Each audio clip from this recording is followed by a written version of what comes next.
प्रसंग चल रहा है प्रश्न उत्तर। साधक जो साधना में बढ़े हुए हैं वो भ्रष्ट क्यों हो जाते हैं?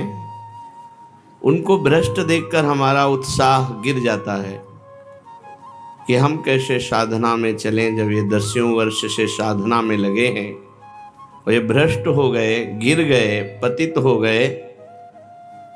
तो इसका कारण क्या है? बढ़े हुई साधना में साधक भ्रष्ट क्यों हो जाता है?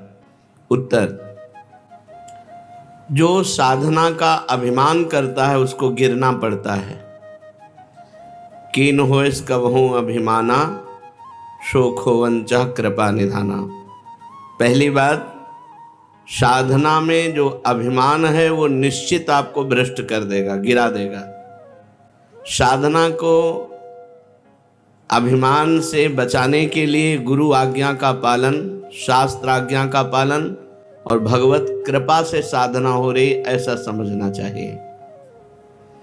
वास्तविक भगवत कृपा से ही साधना हो रही, गुरु कृपा से साधना हो रही है।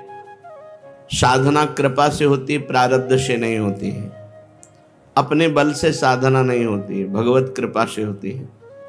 तो साधक को जब अहंकार आवे तो अपने से ऊंचे महात्माओं के चरित्र पढ़ने चाहिए, अपने से बड़े संतों के चरित्र पढ़ने चाहिए।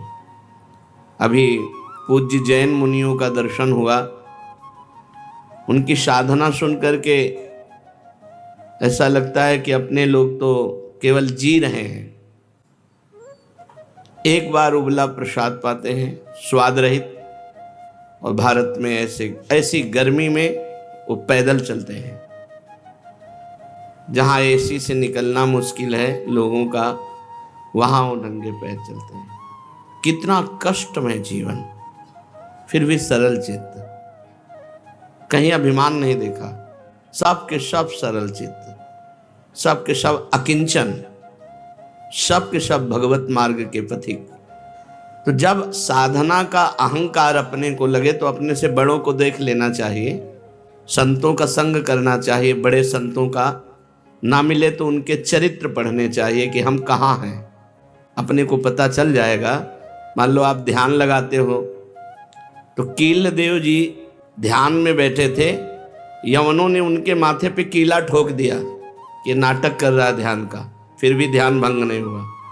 या मच्छर काटे तो ध्यान भंग हो जाएगा, कील ठोक दी गई, पर उनके ध्यान में कोई फर्क नहीं पड़ा। बड़े महापुरुषों का ध्यान, बड़े महापुरुषों के चरित्र।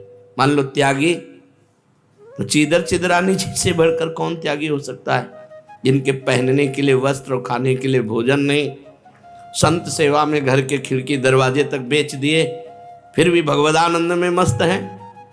हमारी क्या साधना।